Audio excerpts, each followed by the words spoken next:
My mother's voice sliced through my wedding reception like a blade. "Ava, sweetheart, we're giving your car to Bella." I froze, champagne glass halfway to my lips. 200 guests watching. My brand new husband beside me, and my mother draped in emerald silk with that smile she'd perfected over 29 years, casually announcing the theft of my wedding gift. Not asking, announcing. "Your in-laws will understand," she continued loud enough for half the room to hear her hand clamping down on my shoulder like she owned me. "You and Evan can share one vehicle. It makes more sense for Bella to have it. She needs it more than you do." The room tilted, because this was the moment I'd been preparing for, the moment I'd been dreading, the moment that would either break me or free me. But before I tell you what happened next, I need to know. Have you ever been the family doormat, the one who gives and gives while someone else takes and takes? If you're nodding right now, hit that like button. Drop a comment with just one word that describes your toxic family member. And subscribe, because what I did next went viral for a reason. Let me take you back to where this really started. I was 4 years old when I first learned what it meant to be Eleanor Harper's daughter. It was my birthday party, a small affair in our backyard with a few kids from preschool and some family friends. My grandmother, my father's mother, had given me a beautiful porcelain music box with a tiny ballerina that spun when you opened the lid. It played Tchaikovsky, and I was mesmerized by it. I remember holding it like it was made of dreams, watching that little dancer twirl and twirl. 3 days later, I found it in Bella's room. She was 1 at the time, barely walking, and certainly not old enough to appreciate a delicate music box.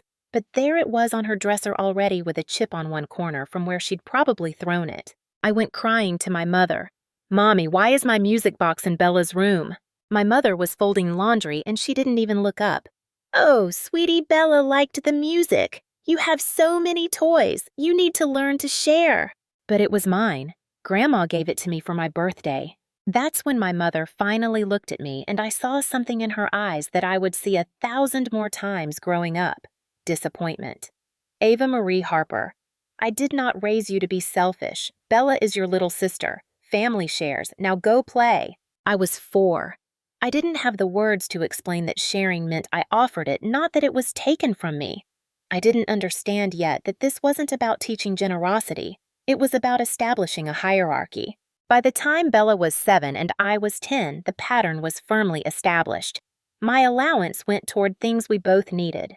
Her allowance was for her wants. My clothes were passed down, even if they still fit me, because Bella liked them. Her clothes were hers alone. My achievements were praised quietly privately, while Bella's were announced to the extended family with fanfare. I distinctly remember the year I won the regional spelling bee. I had studied for months, practicing words until my tongue felt thick with syllables. When I won, my mother smiled and said, "That's nice, dear," and we went home. 2 weeks later, Bella got a participation ribbon in a school art contest for a finger painting. My mother threw her a party, invited 15 people, made a cake, posted photos all over Facebook with captions about her talented baby girl. When I asked why Bella got a party and I didn't, my mother sighed like I was being difficult. "Ava, you're naturally smart. Things come easy to you.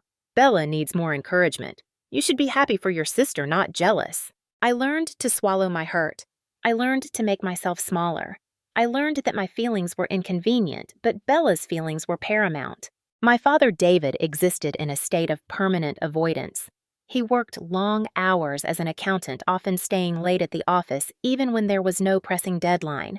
When he was home, he buried himself in crossword puzzles or pretended to be deeply engrossed in whatever was on television.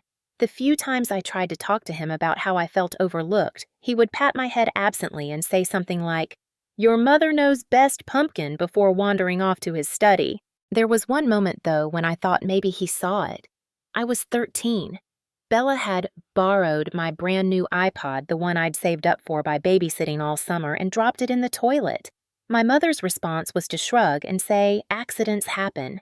I was devastated, not just about the iPod, but about the casual dismissal of something I'd worked so hard for. That evening, my father found me crying in my room.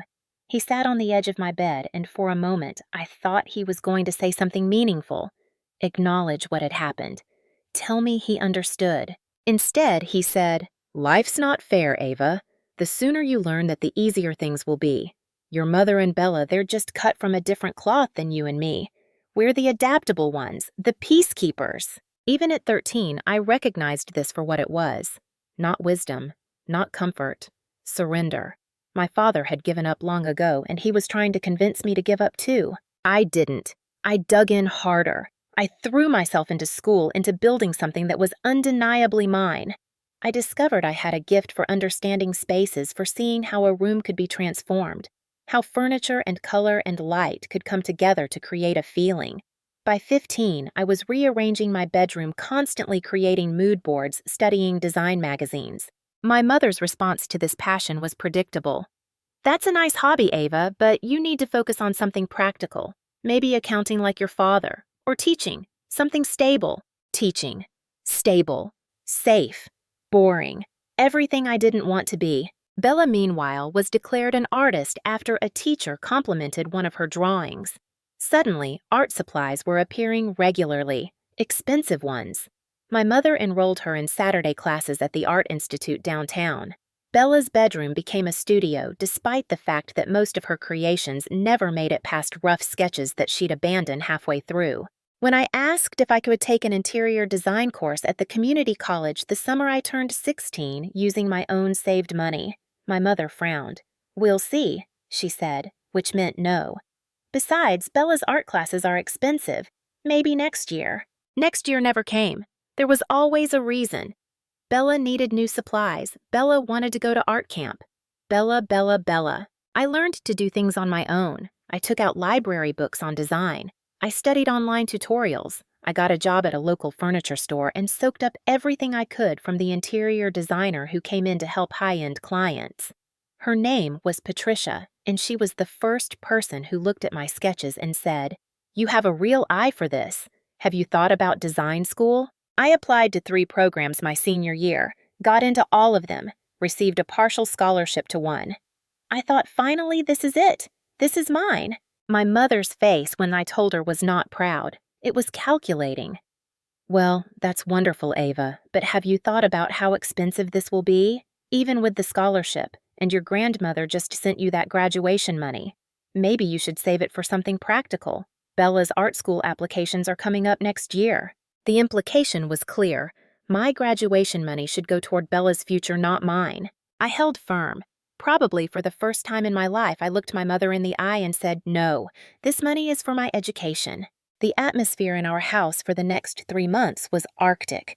My mother would speak to me only when necessary, her voice clipped and cold.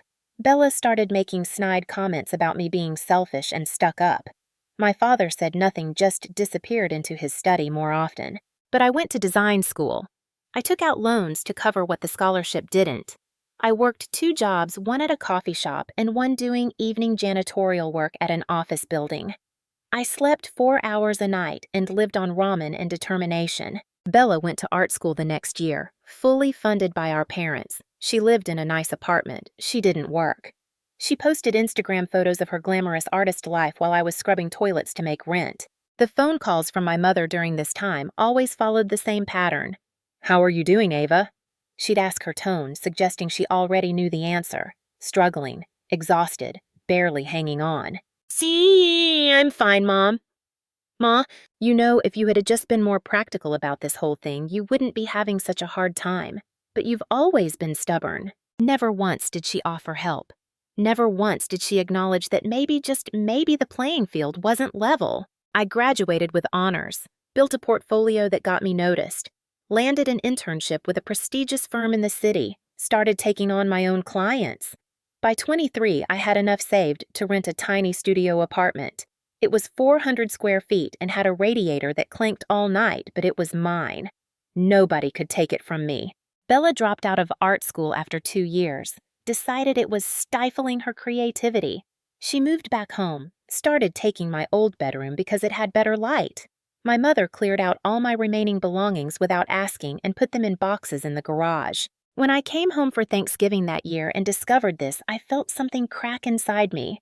"You gave away my room." "Oh, Ava, don't be dramatic. You don't even live here anymore. Bella needs the space." "You could have asked me first. You could have let me go through my things." My mother waved a dismissive hand. They're just things. You're always so sentimental about things. Just things. My high school yearbooks, my awards, my journals, my childhood.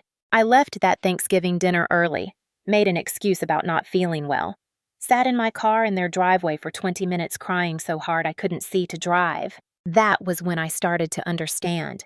This wasn't going to get better. They weren't suddenly going to wake up and see me value me, treat me like I mattered. This was who they were. This was who they had always been. The next few years were about distance.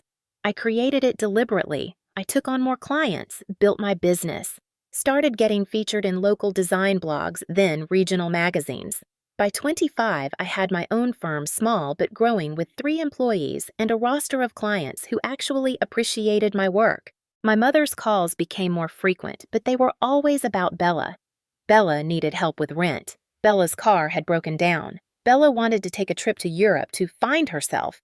And wouldn't it be nice if I contributed since I was doing so well? I started saying no, not all at once because I didn't have that strength yet, but slowly, incrementally, I began to draw lines. Each no was met with the same response: disappointment, guilt trips, reminders of everything my mother had sacrificed for me. After all I've done for you, Ava, after everything we've given you. I wanted to laugh at that, everything they'd given me. What exactly? A childhood of being overlooked. Years of having my accomplishments minimized, a sister who had been taught that the world, and especially I, owed her everything. But I didn't laugh. I just said no and weathered the storm. Then 3 days before my 27th birthday, something happened that should have been my final straw, but somehow wasn't. My grandmother passed away. My father's mother, the one who had given me that music box so many years ago. In her will, she left me something. A small inheritance, not life-changing money, but enough to make a real difference. $20,000 with a note that said, "For my Ava who never stopped trying, build something beautiful." I cried when the lawyer read that. My grandmother had seen me. Even when my own parents didn't, she had seen me. I planned to use the money to expand my business, to lease a proper office space instead of working from my apartment, to hire another designer, to finally build something sustainable. 2 weeks after the funeral, my mother called. She didn't ask how I was doing, didn't acknowledge that I might be grieving. She got straight to the point. "Ava, we need to talk about Grandma's inheritance." "What about it?" "Well, it's a substantial amount, and I think it's only fair that you share it with your sister. Grandma would have wanted the family to benefit equally." I felt cold all over. Grandma left that money specifically to me. She wrote a note. She wanted me to have it. "Ava, don't be selfish. Bella is struggling. She's your sister. You're doing well. You don't need it like she does." "I'm doing well because I've worked 80-hour weeks for years. Because I sacrificed and saved and built something from nothing. Bella is struggling because she quit school and hasn't held a job for more than 3 months at a time." "That's not fair. Bella is sensitive. She needs time to find her path." "And what about my path, Mom? What about what I need? What about what Grandma wanted?" There was a long pause. Then, in a voice that could have frozen water, my mother said, "I hope you can live with being this selfish. Your grandmother would be so disappointed." She hung up. I sat there, phone in my hand, shaking with anger and hurt and something else. Clarity. My grandmother wouldn't be disappointed. My grandmother had left me that money knowing exactly what my mother would do. It was a test, maybe, or a gift, a final message that someone in my family believed I deserved something just for me. I didn't share the inheritance. I used it exactly as I'd planned. Leased an office, hired staff, grew my business, and every time I walked into that office, I thought of my grandmother and tried to live up to her faith in me. My mother didn't speak to me for 3 months after that. Bella sent me nasty text messages calling me greedy and heartless. My father sent one text that said, "Your mother is very hurt. Maybe you should apologize." Apologize for what? For not funding my sister's lifestyle, for not sacrificing my dreams so she could continue drifting through life without consequences. I didn't apologize. And slowly, painfully, I started to build a life where I wasn't constantly bracing for the next demand, the next crisis, the next expectation that I would set myself on fire to keep them warm. That's when Evan entered my life. It was a crisp October afternoon when he walked into an open house I was staging for a client. The property was a mid-century modern gem that had been meticulously restored, and I'd spent 3 days arranging every detail to highlight its architectural beauty. I was adjusting a throw pillow for the 100th time when I heard footsteps behind me. "This is incredible work." I turned to find a tall man with kind eyes and an easy smile studying the living room. He wasn't looking at the expensive furniture or the art on the walls. He was looking at the way the afternoon light hit the textured wall, covering the way the colors flowed from one space to another, the intentionality of every choice. "Thank you," I said, surprised. Most people at open houses either didn't notice the staging or complimented the wrong things. "I'm Evan," he said, extending his hand. "I'm here with my sister. She's looking for a house, and I'm the appointed second opinion." "Ava," I replied, shaking his hand. "And does the house meet with your approval?" "The house is nice," he said, "but honestly, I'm more impressed by what you've done with it. You made it feel like a home, not just a showroom. That's a gift." We talked for 15 minutes while his sister explored upstairs. He asked thoughtful questions about my design choices, and when I explained the psychology behind certain staging decisions, he listened like I was revealing the secrets of the universe. His sister didn't end up buying that house, but Evan asked for my business card. "In case she needs staging advice for whatever she does buy," he said, but there was something in his eyes that suggested it wasn't just about staging. He called 3 days later. Not about staging. "I know this might be forward," he said, "but would you be interested in getting coffee? I can't stop thinking about what you said about spaces telling stories." That first coffee lasted 4 hours. We talked about everything. Design, yes, but also books and movies and childhood dreams. He told me about growing up in a family of 5 kids where chaos was the norm, but love was assumed, where his parents treated all the children as individuals with their own needs and boundaries, where asking for help was met with support, not resentment. It sounded like a fantasy. On our second date over dinner at a tiny Italian place where the owner knew him by name, Evan asked about my family. I gave him the sanitized version. "We're not super close. My parents live in the suburbs. I have a younger sister." "Not close by geography or by choice?" he asked gently. Something about the way he asked without judgment, without pressing, made me tell the truth. "Not all of it. Not yet, but enough. By choice, mostly. We have different values." He nodded slowly. "I'm sorry, that must be hard." "It used to be," I said. "Now it's just reality." We kept dating. Slowly at first, both of us careful, but something was building between us that felt solid in a way nothing else in my life had felt solid.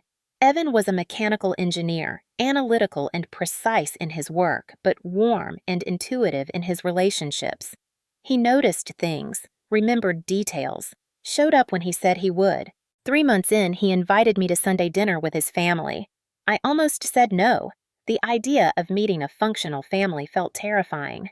What if I didn't fit? What if they were too good, too normal, and I was too damaged? But I went. The Mitchell house was loud and warm and chaotic in the best way. Evan's mother, Martha, greeted me with a hug like she'd known me for years. His father, Robert, asked about my work with genuine interest.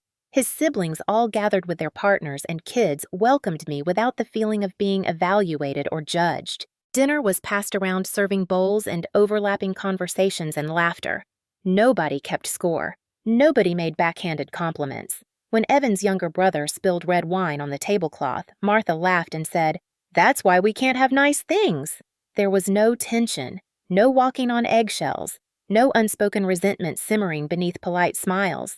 I excused myself to use the bathroom halfway through dinner and found myself crying silently in their hallway powder room.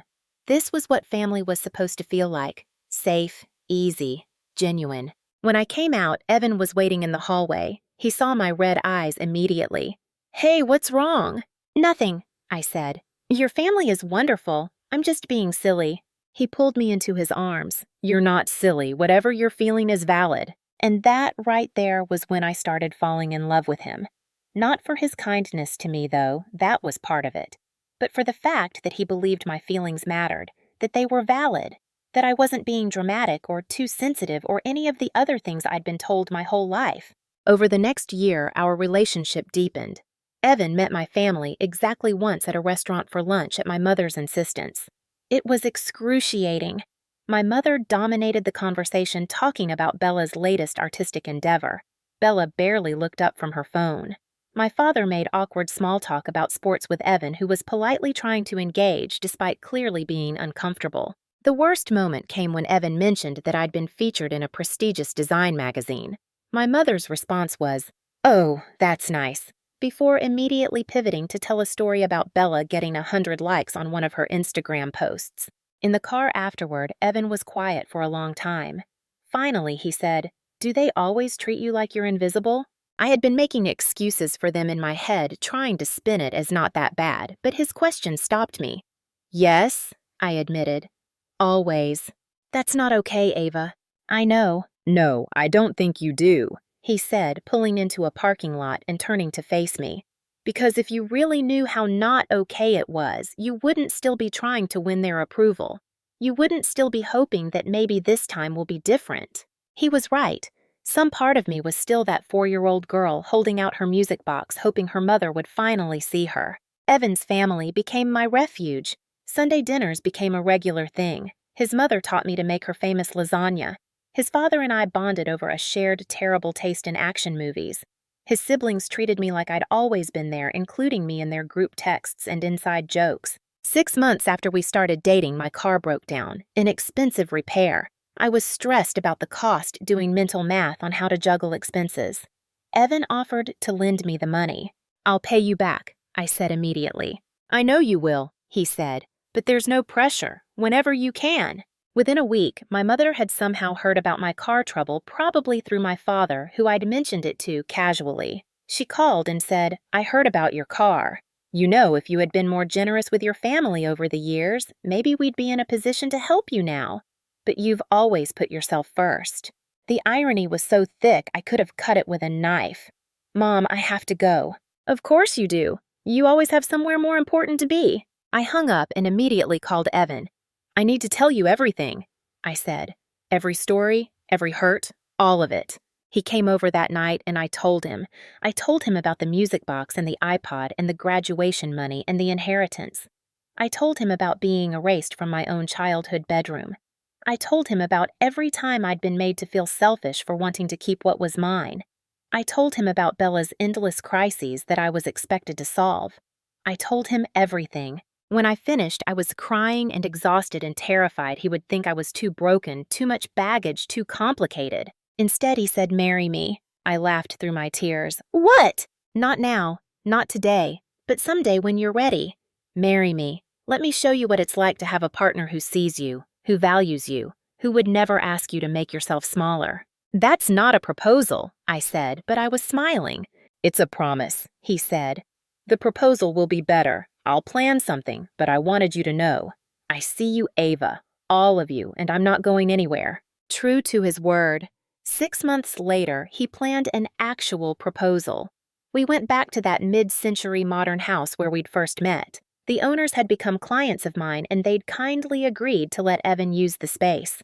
He recreated the exact staging from that first day, even hunting down the same throw pillows I'd used. When I walked in and saw it, I started crying before he even got down on one knee. "Ava Harper," he said, "you taught me that spaces tell stories. I want to spend the rest of my life writing our story together. Will you marry me?" I said yes before he finished the question. We started planning the wedding immediately. Evan's family was thrilled. My family's response was more complicated. My mother said, "It's about time," in a tone that suggested I'd been on some kind of shelf. Bella asked if she could be a bridesmaid, then got upset when I told her I was having a small wedding party and had already asked 2 close friends. My father said congratulations and went back to his crossword puzzle. The real issue began when we started talking about logistics. We wanted a fall wedding, elegant but not ostentatious, with about 200 guests at a beautiful venue in wine country. Martha and Robert insisted on helping with costs, and Evan's grandparents offered to cover the rehearsal dinner. During one planning session, my mother casually mentioned, "Of course, anything you receive as wedding gifts you'll share with the family. That's traditional." I stopped writing on my planning notepad. "I'm sorry, what?" "Wedding gifts, dear. They're for starting your new family life, yes, but it's customary to share with extended family, especially valuable things. We're family after all." Evan's hand found mine under the table, a silent show of support.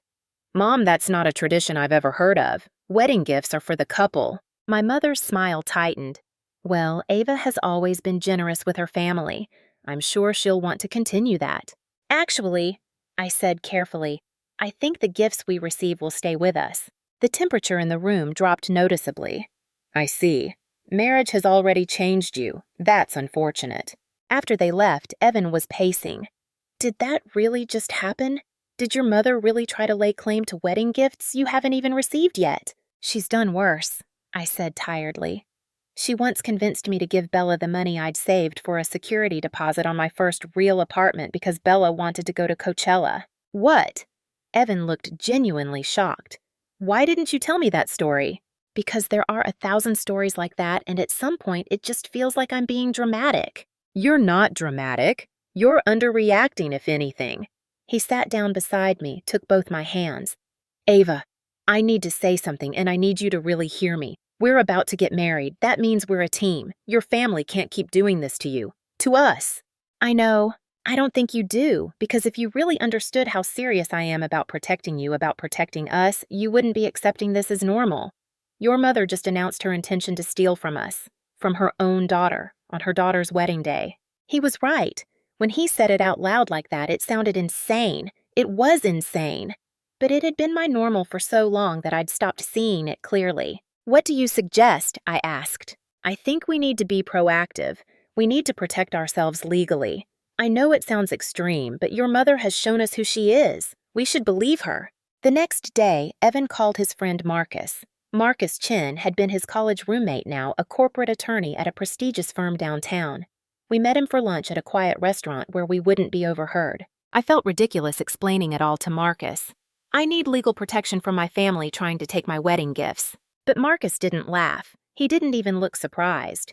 You'd be shocked how common this is, he said. Toxic family dynamics and financial abuse often escalate around major life events. Weddings, inheritances, these are triggers. So you can help? Evan asked. Absolutely. We can draft a notarized declaration that specifically protects assets gifted to you, Ava. It will state that any gifts designated to you cannot be sold, transferred, or given away without your explicit written consent. We can include language about consequences for violation. What kind of consequences? I asked. That depends on what you want. Legal action, certainly. But we can also include things like removal from wills, no contact orders, whatever you feel is appropriate. The idea of putting consequences in writing felt both empowering and terrifying. This wasn't just setting a boundary. This was building a wall. I know this feels extreme, Marcus said gently. But think of it this way. You're not doing this because you're paranoid. You're doing this because past behavior is the best predictor of future behavior. Your mother has shown you repeatedly that she doesn't respect your boundaries. This document is simply making those boundaries legally binding. We spent 2 hours working through the details. Marcus asked questions that made me uncomfortable. Has your family ever stolen from you before? Yes. Have they ever forged your signature or used your credit? The credit card Bella opened in my name when she was 23 that I didn't find out about until it went to collections. Have they ever shown up at your workplace or home to harass you? The time my mother appeared at my office to cause a scene because I'd stopped answering her calls for a week. By the end of the meeting, I felt sick. Seeing it all laid out like that, explaining it to someone outside the situation, I realized how truly dysfunctional everything had become. Marcus had taken pages of notes, his expression growing more concerned with each answer. Ava, he said finally, I want to be clear about something. What you've described isn't just boundary issues. This is a pattern of financial and emotional abuse. I'm not trying to be dramatic, but as your attorney, I need you to understand the severity of what's been happening. Those words landed like a bomb. Abuse. I'd never thought of it that way. They were my family. They weren't abusing me. They were just difficult, demanding, thoughtless, except they were abusing me. The word fit even though I didn't want it to. I'll have the documents ready in a week, Marcus said. In the meantime, I'd suggest you start documenting everything. Save texts, emails, voicemails. If anything escalates, you'll want a paper trail. Evan drove us home in silence. When we got to my apartment, he pulled me into his arms. Are you okay? I don't know, I admitted. I feel like I just woke up from something. Like I've been sleepwalking through my own life. You've been surviving. he said. "There's a difference." A week later, we sat in Marcus's office and I signed the most surreal documents I'd ever signed. Legal protection from my own family.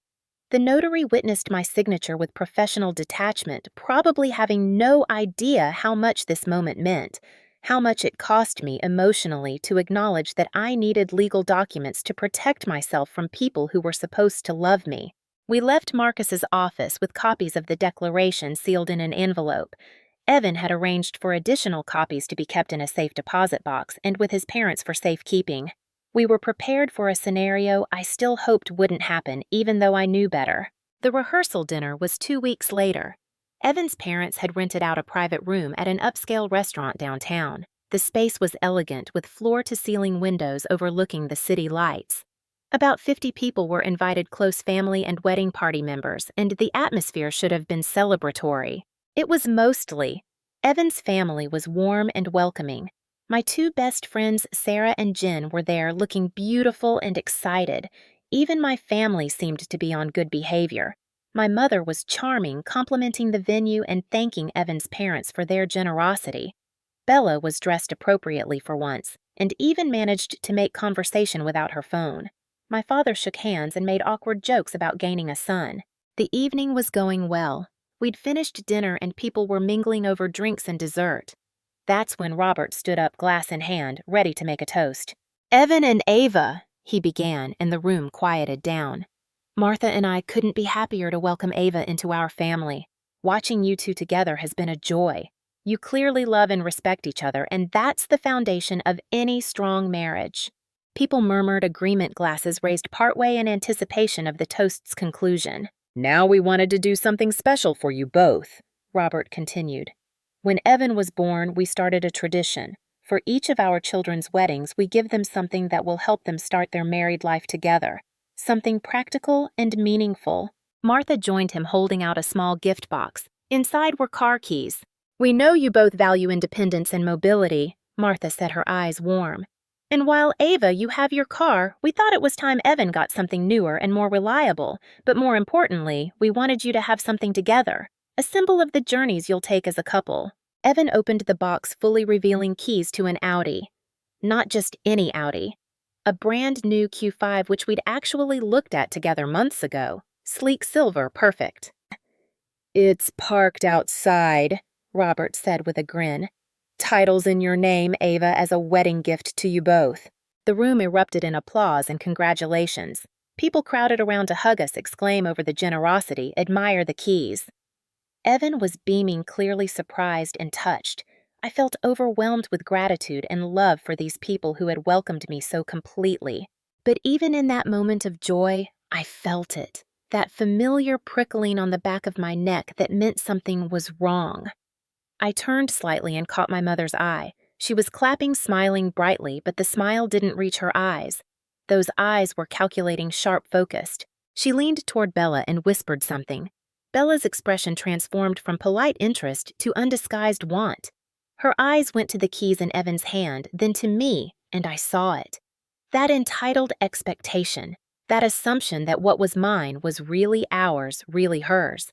My stomach dropped. They were already planning, already deciding how to take this from me. Evan noticed my tension immediately. He squeezed my hand, leaned close to my ear. I saw it too. "They're going to try something," I whispered back. "Let them try," he said quietly. "We're ready." We went outside with a group of people to see the car. It was gorgeous, sitting in the parking lot with a giant silver bow on the hood. People took photos of us posing with it, everyone laughing and happy. My mother and Bella held back, slightly observing more than participating. At one point, I saw Bella take a photo of the car on her phone. Just the car, not including me or Evan. A possession she was already claiming in her mind. When we came back inside, my mother cornered me by the dessert table. "That's quite a generous gift," she said, her tone carefully neutral. "Evan's parents are very kind," I agreed, keeping my voice equally neutral. "You know, Ava, with everything we've been through, I've been thinking about family a lot lately, about what we owe each other, about how we take care of one another." Here it comes, I thought. The setup, the manipulation. "I was thinking," she continued, not quite meeting my eyes, That since you're getting married and starting fresh, maybe this is a good time to remember that Bella is still finding her way, still struggling. You have Evan now and his family and all this support. Bella only has us. Mom, I said carefully, what are you really saying? I'm saying that family looks out for family. And if opportunities come your way, it would be kind to think of your sister. Are you talking about the car? I asked directly. My mother's smile tightened. I'm talking about being generous, about not forgetting where you came from. I haven't forgotten, I said. I remember exactly where I came from. We stared at each other for a long moment. The mask of motherly concern slipped just slightly, and I saw the steel underneath, the entitlement, the absolute belief that she had a right to control my life, my choices, my possessions. We'll talk more later, she said finally. After the wedding, when things are settled. She walked away, and I stood there feeling cold, despite the warmth of the room. Evan appeared at my elbow. What did she say? She's laying the groundwork, I told him. Testing the waters. She'll make her real move soon. Good thing we're prepared, he said. The rest of the rehearsal dinner passed in a blur. I kept catching my mother and Bella in quiet conversations, their heads close together, occasionally glancing my way. Planning, strategizing, doing what they'd always done, but this time I was watching. This time I saw it coming. When the evening ended, Evan's parents pulled us aside. We hope you love the car, Martha said. We wanted to do something special. It's incredibly generous, I said, meaning it. Thank you doesn't feel like enough. You're family now, Robert said simply. This is what family does. Family. The word meant something so different from them than it did from my own parents. That night alone in my apartment for the last time before becoming Mrs. Mitchell, I couldn't sleep. I kept thinking about the car, about my mother's calculating eyes, about Bella's barely concealed greed, about the inevitable confrontation that was coming. Part of me wanted to call it off. Not the wedding, but the plan. Maybe I should just let them have the car, avoid the conflict, keep the peace. It was just a car, right? But it wasn't just a car. It was every music box and iPod and graduation check and inheritance that had been taken from me. It was 29 years of being told my feelings didn't matter. My wants were selfish. My boundaries were betrayals. It was a lifetime of being invisible in my own family. No, this time would be different. This time I would hold my ground. The wedding day arrived with perfect October weather. Cool and crisp leaves turning gold and red sunlight streaming through the windows of the venue. I got ready with Sarah and Jen, who kept me distracted with stories and laughter. My dress fit perfectly vintage lace and silk that made me feel like something out of a fairy tale. My mother arrived to help with final preparations, and for a moment I let myself hope. Maybe she would just be a mother today. Maybe she would let this one day be about me without making it about what I owed her, what I should give Bella, what I wasn't doing right. She helped with my makeup, her hands surprisingly gentle. You look beautiful, sweetheart, she said, and I wanted so badly to believe the softness in her voice was genuine. Thank you, Mom. You've always been such a good girl, Ava. She continued applying my lipstick with careful precision. So generous, so willing to share. That's what makes you special. That's what makes you you. There it was, the setup wrapped in compliments. Don't let marriage change that about you, she went on. Don't let having your own family make you forget about us. About Bella. She looks up to you so much. My chest tightened. Even now, on my wedding day, she was working the angles, setting expectations, laying groundwork for future demands. I need to finish getting ready, Mom, I said, pulling away gently. Of course, darling, I'll see you out there. She left, and I sat there looking at my reflection, this bride who was supposed to be radiantly happy, seeing instead a woman bracing for impact. Sarah came back in, took one look at my face, and knew. She said something. She always says something. Do you want me to keep her away from you? I shook my head. It won't matter. She'll find a way. The ceremony was perfect. Walking down the aisle toward Evan, seeing his face light up with pure joy and love, I felt some of the tension ease. This was real. This man, this love, this commitment. Whatever happened after this moment was ours. We said our vows. Evan promised to always see me, choose me, protect me. I promised to let him, to trust him, to build a life together that honored both of us. We kissed as husband and wife to applause and cheers, and for those few minutes, everything was exactly as it should be. The reception was beautiful. The venue had been transformed with soft lighting and fall flowers, elegant but warm. Our first dance was to Can't Help Falling in Love, and Evan whispered jokes in my ear between spins to make me laugh, to keep me present, to remind me that this day was about us. Then the dinner service began. People were eating, drinking, talking, laughing. The atmosphere was joyful. I started to relax. Maybe I'd been wrong. Maybe my mother would let this day pass without incident. We had just finished our dance and returned to our table. Evan was telling me about something funny his uncle had said when I saw her approaching. My mother in her emerald green dress with Bella at her side, both wearing bright smiles that didn't reach their eyes. The music was still playing. People were dancing, eating, celebrating. No one was paying attention to our table yet. My mother reached us, placed her hand on my shoulder. That familiar weight, that gesture of ownership. And then, loud enough to be heard over the music, loud enough for the neighboring tables to turn and look, she spoke. "Ava, sweetheart, I've been talking with Bella and we've decided about that lovely car your new in-laws gifted you. We'll be transferring it to your sister. You and Evan can share one vehicle. It makes more sense, doesn't it?" Time seemed to slow. The room didn't exactly go quiet, but I became aware of the sudden attention. People turning toward us. Conversations pausing mid-sentence. Phone cameras discreetly turning our way because who wouldn't want to capture the drama unfolding at the bride's table? Bella stepped forward, her smile bright and entitled. "Don't stress about it, Ava. It's just a car. Besides, I really need it right now. You understand, right? You always understand." The words hung in the air. Just a car. I really need it. You understand. All the old scripts were right there, ready to be followed. I was supposed to smile. Nod. Say of course. Keep the peace. Be the bigger person. Sacrifice what was mine for the comfort of someone who had never once sacrificed anything for me. But something was different this time. Maybe it was the weight of my wedding ring, still warm from being placed on my finger less than 2 hours ago. Maybe it was Evan's hand finding mine under the table, steady and sure. Maybe it was 29 years of being invisible finally reaching its breaking point. I smiled. It was not a kind smile. "Oh, yes," I said, my voice carrying clearly across the space. "I'm always so practical, aren't I, Mom?" My mother's shoulders relaxed slightly. She thought she'd won. Again. Like she'd won every other time for 29 years. "Exactly, sweetheart. You understand how things work, how family works." "I do."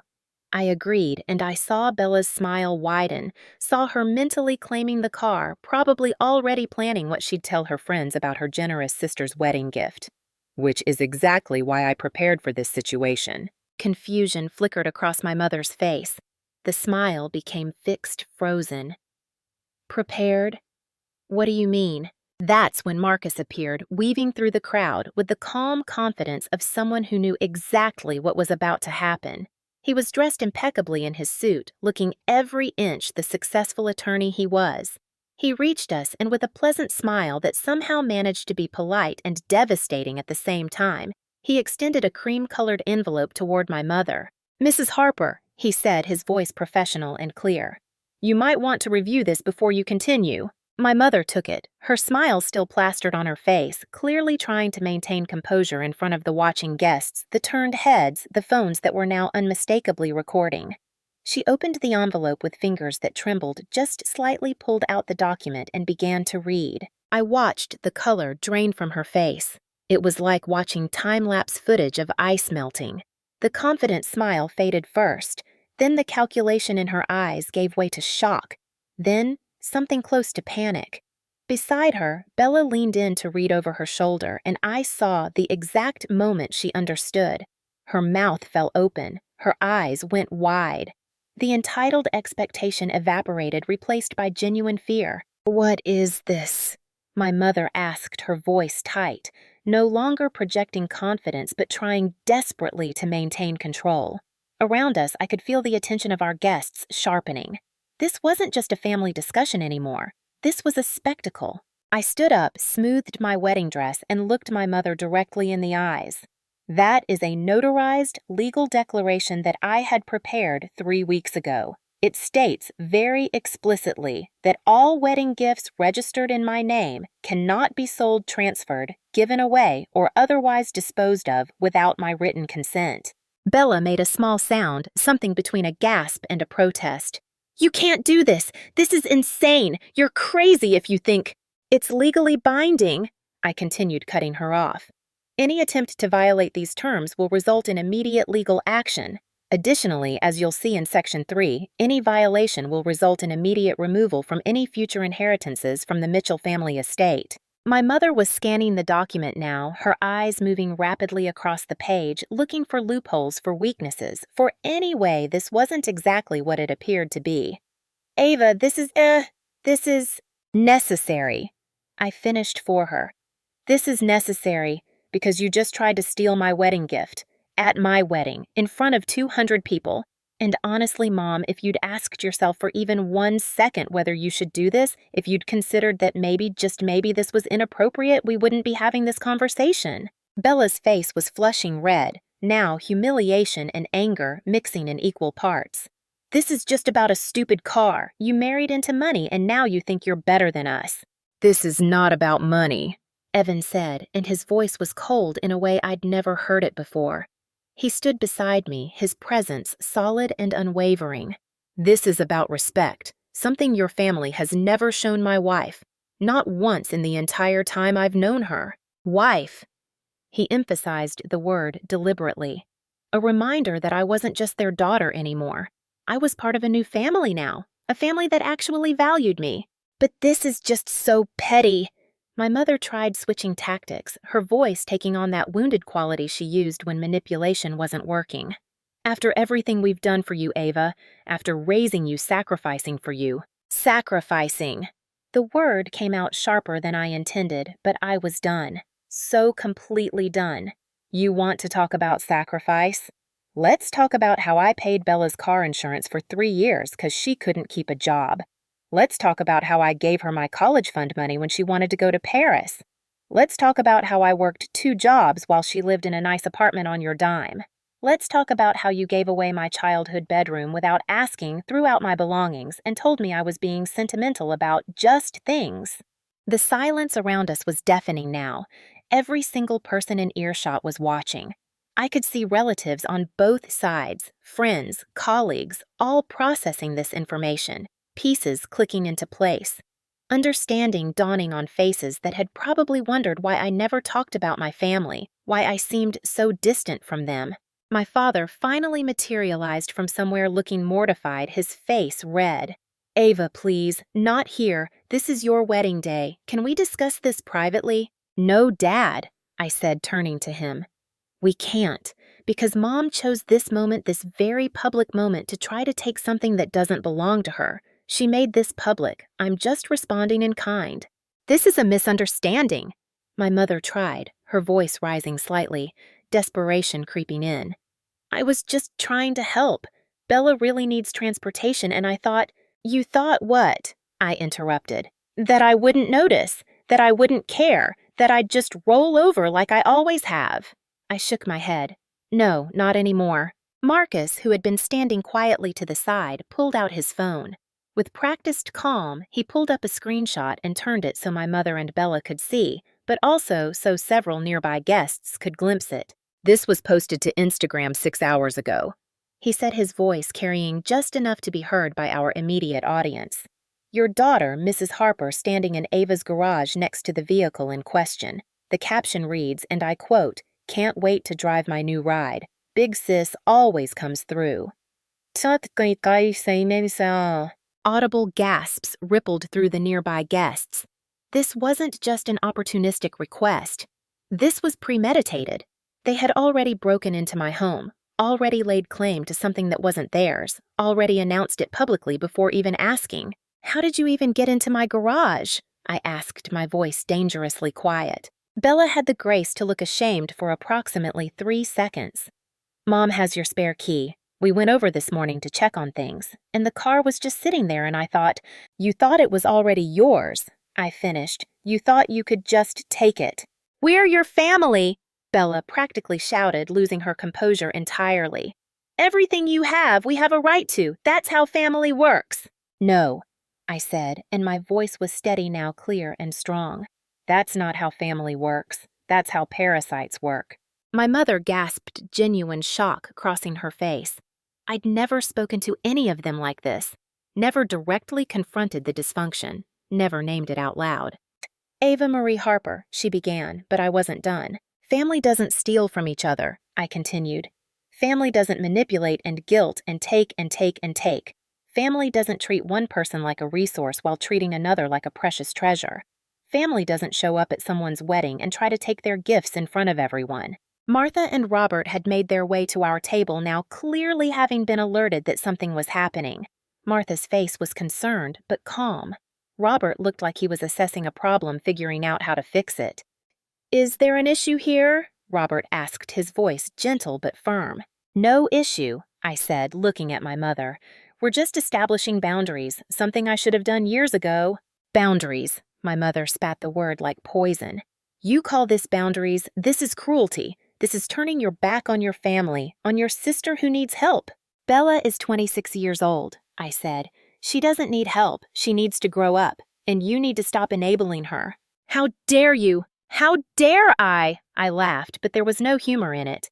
"How dare I finally stand up for myself? How dare I refuse to be an ATM machine with feelings? How dare I want to keep what's mine?" Evan's arm came around my waist, a show of solidarity. Marcus stepped slightly closer, a silent reminder of legal backing. Martha reached out and gently touched my shoulder, a gesture of support from my new family. My mother looked around at all of us, at the guests, still watching at the phones, still recording, and I saw the moment she realized she'd lost. Not just this battle, but the war. She'd pushed too far, too publicly, and there was no recovering from this.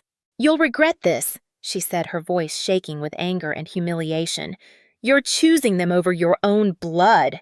"I'm choosing myself," I corrected. "For the first time in my life, I'm choosing myself.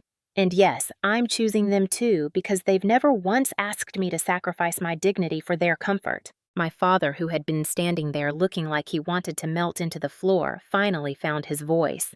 "Can we please just go somewhere private and discuss this like adults?" "Dad," I said, and I was surprised by how calm I felt. "When have we ever discussed anything like adults? You hide in your crossword puzzles and your study and let Mom run roughshod over everyone. You've never once stood up for me. Not once. So, no, we're not going somewhere private where you can try to smooth this over and convince me to back down. This conversation is happening here now because that's where Mom chose to start it." Bella was crying now, ugly tears of frustration and anger. "I can't believe you're doing this. I can't believe you'd humiliate me like this." "I'm not humiliating you," I said. "You humiliated yourself the moment you broke into my house posed with a car that wasn't yours and posted about it online before it was even offered to you. You did this, Bella. You and Mom. All I did was refuse to be a victim anymore." Martha stepped forward, her voice kind but firm. "Eleanor David Bella, I think it would be best if you left. This is Evan and Ava's wedding day and you've caused enough disruption." "You can't kick us out," my mother said, but her voice lacked conviction. "We're her parents. This is our daughter's wedding." "And yet," Robert said quietly, "you chose to spend it trying to steal from her. So yes, we're asking you to leave." I looked at my mother, really looked at her. This woman who had given birth to me, raised me, and yet never really seen me. Who had taught me that my value came from what I could give, not from who I was. Who had spent 29 years making me feel like my needs were burdens and my boundaries were betrayals. "Mom," I said, and my voice was softer now, sad rather than angry. "I have tried so hard to be enough for you, to be the daughter you wanted, to make you proud, to make you love me the way you love Bella. But I'm done trying. I'm done sacrificing. I'm done pretending that what you do to me is okay because we're family." "This isn't over, Ava," she said, and it sounded like a threat. "Yes, Mom," I said, "it really is." They left. Not gracefully. My mother was stiff with fury, Bella was still crying, and my father looked like he'd aged 10 years in 10 minutes. They gathered their things, ignored the stares and whispers, and walked out of my wedding reception. And the strangest thing happened. As they reached the door, someone started clapping. Evan's Aunt Sarah, who had survived an abusive marriage and rebuilt her life from scratch. The sound echoed in the space, and then his Uncle Mike joined in. Then some of my old college friends who had heard enough stories over the years. Then more people, until maybe a quarter of the room was applauding. Not everyone.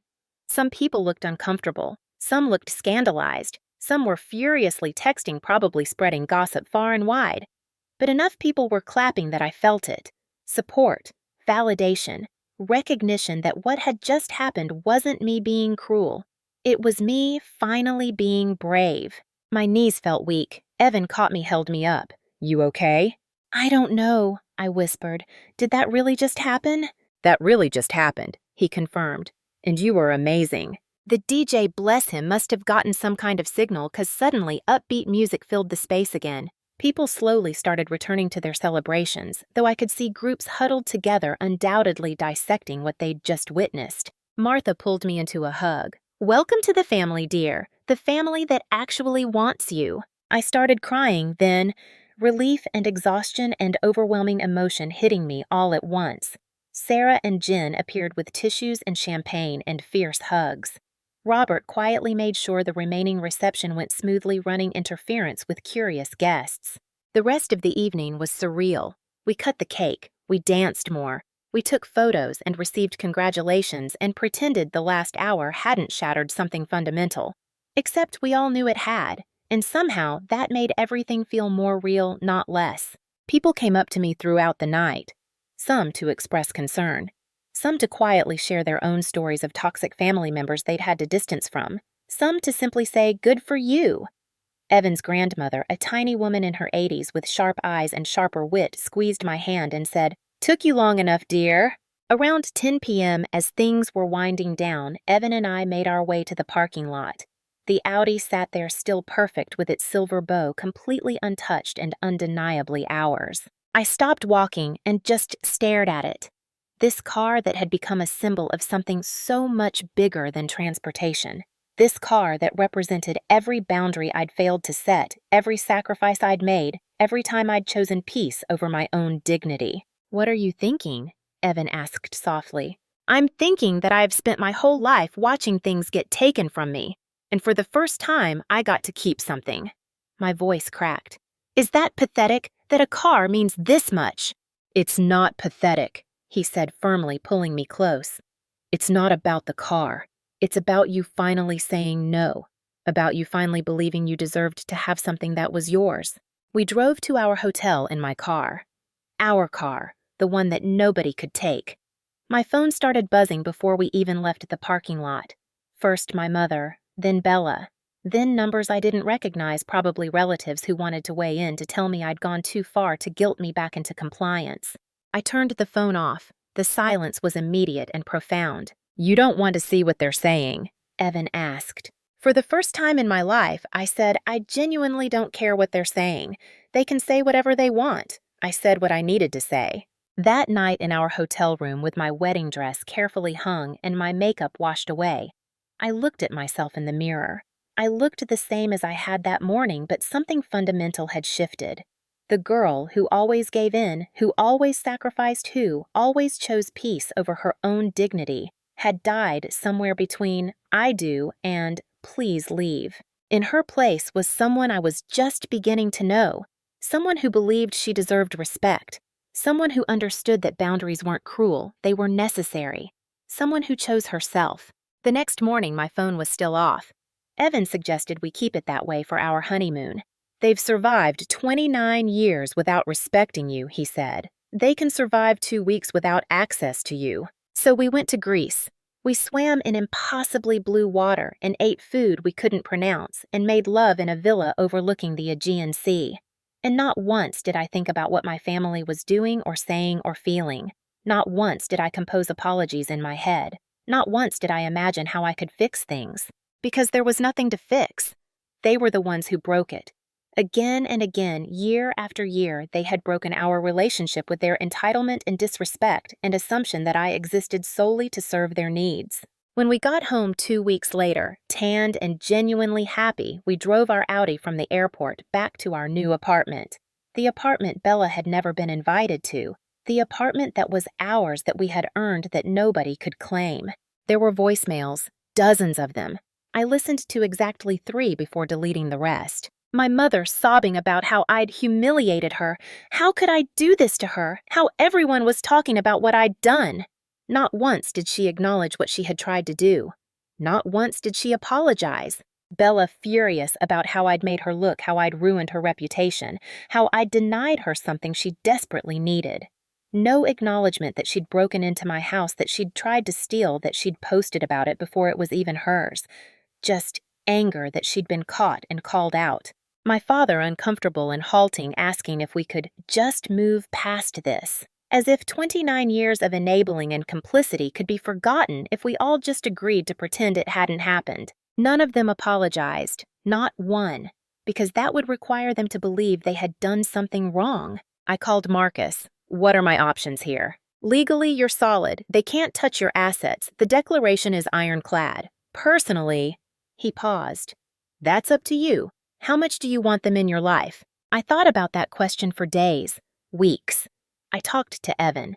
I started seeing a therapist who specialized in family dysfunction and narcissistic abuse.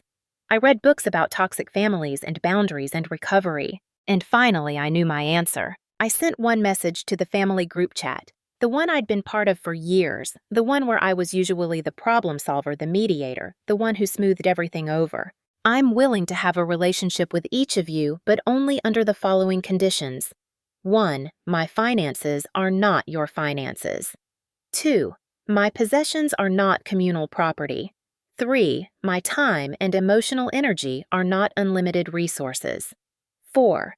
Bella is not my responsibility to support or rescue. 5. I will not be the family scapegoat anymore. These boundaries are not negotiable. If you cannot accept them, then we do not have a relationship. I love you, but I love myself more now. The ball is in your court. My mother responded within minutes. You've changed. Marriage has changed you. This isn't the daughter I raised. I read it and felt something close to satisfaction. You're right, I typed back. The daughter you raised would have given Bella the car, would have apologized for setting boundaries, would have made herself smaller so everyone else could feel bigger. That daughter is gone. I'm what happens when that daughter finally learns her worth. Bella sent a string of messages that devolved into name-calling and threats. I blocked her number. My father sent nothing at all. His silence somehow hurt more than my mother's anger or Bella's vitriol.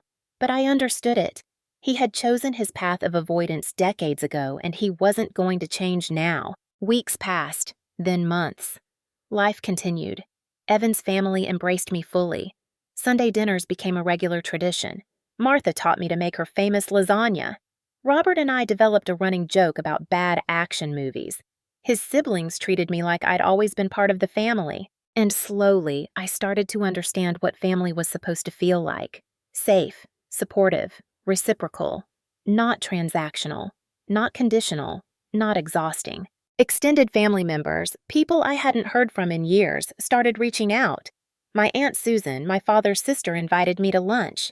I should have said something years ago, she told me, about how Eleanor treated you, how obvious the favoritism was. I'm sorry I didn't speak up. My cousin Melissa sent a long message about how she'd always admired my strength, how she was proud I'd finally stood up for myself, how she'd been waiting for years for someone to call out the dysfunction. Even some old family friends commented privately that it was about time someone confronted my mother's behavior. Turned out everyone had seen it. They'd all noticed. They'd all known. They'd just been waiting for me to see it too. 3 months after the wedding, my mother sent a letter. An actual handwritten letter like something from another era. In it, she didn't apologize. She didn't take responsibility. But she did acknowledge that perhaps she had relied on you more than was fair. That maybe Bella had become somewhat dependent.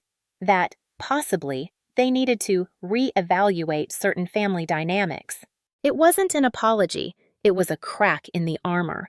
A tiny admission that maybe, just maybe, she hadn't been entirely in the right. I didn't respond immediately. I sat with it, processed it with my therapist, talked it through with Evan, waited to see if any actual change would follow the words. Eventually, I wrote back. 1 page, simple, clear. Thank you for acknowledging that some patterns may have been unhealthy. When you're ready to have a real conversation about boundaries and mutual respect, let me know, but I won't be returning to how things were. That version of our relationship is over. It died at my wedding reception, and I'm not interested in resurrecting it. Bella never reached out. According to the family grapevine, she moved in with a boyfriend who apparently also enjoyed taking care of her. I hoped for her sake that eventually she'd learn to take care of herself. But it wasn't my responsibility anymore. It never should have been. My father sent a birthday card. Just a card, generic and impersonal, with his signature at the bottom. No personal message. No acknowledgement of anything that had happened. Just his name in his careful accountant's handwriting. It hurt. But I was learning that people can only give what they have, and my father had never had courage to give. 6 months after the wedding, Evan and I hosted a small gathering at our apartment. Close friends, some colleagues, his family. It was casual and warm and completely drama-free. No walking on eggshells, no managing other people's emotions, no wondering when the other shoe would drop. Martha found me on our balcony at one point looking out at the city lights. "You look happy," she said simply. "I am," I replied, surprised by how true it was. "Is that weird? To be happy after essentially losing my entire family?" "Honey," she said gently, pulling me into a side hug. "You didn't lose them. You released them. There's a difference. One is tragedy, the other is survival." A year after the wedding, we returned to the venue for their anniversary celebration event. They invited past couples back to celebrate, and walking into that space again was surreal. I remembered standing in my wedding dress facing down my mother saying no for the first time in my life. Evan squeezed my hand. "You okay?" "Better than okay," I said. This is where everything changed, where I changed. And it was true. That confrontation, as painful and public as it had been necessary. It had been the line in the sand I needed to draw, the boundary I needed to enforce, the moment I needed to choose myself. My mother reached out again around the holidays. A text message. "Can we talk?" We met for coffee, neutral territory. I brought Evan because I wasn't ready to face her alone, and maybe I never would be again. She looked smaller somehow, older, tired. "I've been thinking," she started, then stopped, then started again. "About a lot of things. About how maybe I didn't see how much I was asking of you, how much pressure I put on you to be the responsible one." It wasn't a full apology, it wasn't even close, but it was more than she'd ever given before. "That's a start," I said carefully. "Bella is struggling," she continued, and I felt myself tense, waiting for the ask, the crisis, the expectation that I would fix it. "And I'm letting her struggle. She needs to figure things out on her own. I see that now." I stared at my mother, this woman who had shaped so much of my pain, and saw something I'd never seen before. The beginning of accountability. Tiny, incomplete, but real. "I made her dependent," my mother continued, "by always rescuing her, and I made you resentful by always expecting you to rescue her too. She stopped, swallowed hard. "I wasn't fair to you. I see that now." We talked for an hour. It wasn't healing, it wasn't resolution, but it was a conversation where for the first time in my life I felt heard. When we left, Evan asked if I wanted to see her again. "Maybe," I said. "In small doses, with boundaries. We'll see if she can actually maintain this self-awareness or if it's just temporary. And if she crosses those boundaries again, then I walk away," I said. "Because I know I can now. I've proven it to myself. That's the difference. We're building a good life, Evan and I. We bought a house last year with a garage big enough for 2 cars, but we still only have the one. The Audi. The car that started everything. We joke that it's the most expensive therapy either of us has ever paid for.